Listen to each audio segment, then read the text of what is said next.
আজ আমি চাল কুমড়োকে বড়া দিয়ে বানিয়েছি। তো চলুন কিভাবে বানিয়েছি দেখি।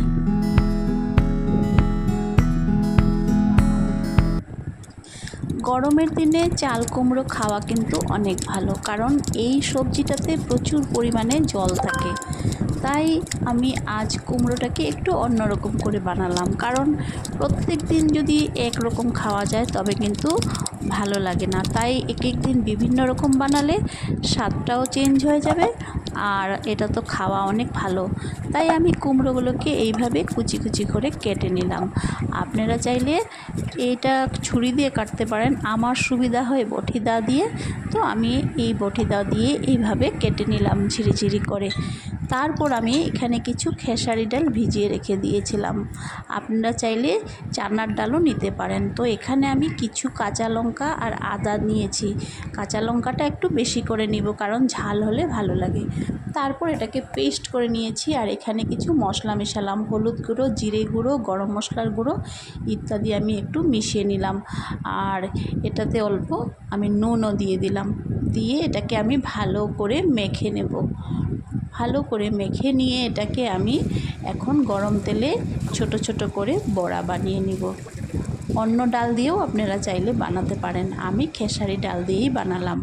আর এইভাবে দেখুন লাল লাল করে ভেজে নিয়েছি। দুপিঠ এপিট ওপিট করে ভালো করে ভেজে নিয়ে আমি এটাকে নামিয়ে নিলাম। তারপর কড়াইতে তেল ছিল, সেই তেলেই আমি দুটো শুকনো লঙ্কা দিয়ে দিলাম।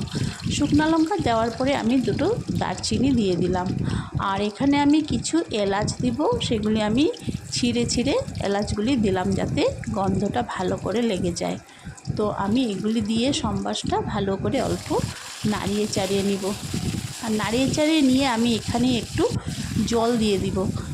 আর জল দিয়ে এখানে আমি মশলাগুলি অ্যাড করে দিব। হলুদ গুঁড়ো, জিরে গুঁড়ো, গরম মশলার গুঁড়ো, যা যা আমি মশলা দিই সব কিছুই একটু পরিমাণ মতো নুন দিয়ে, আর একটু আমি এখানে জিরে গুঁড়ো অল্প কম দিব এখানে, আর দিয়ে একটু কাশ্মীরি লঙ্কাও দিয়ে দিব। দিয়ে ভালো করে নাড়িয়ে চাড়িয়ে কষিয়ে নেব। এটাকে কষিয়ে নিয়ে আমি এখানে কিন্তু সেই চাল কুমড়ো যে কেটে রেখেছিলাম সেগুলি আমি এখানেই অ্যাড করে দিব।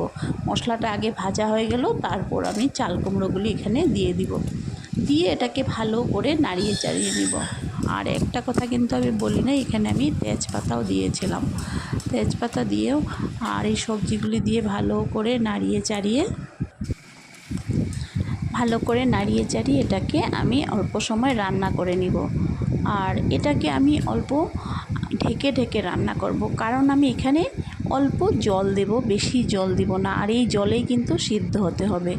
তো টেস্টটা মানে ভালো হওয়ার জন্য কিন্তু এটাকে অল্প মাখা মাখা টাইপেরই বানাবো। তারপর আমি এখানে বড়াগুলি অ্যাড করে দিব।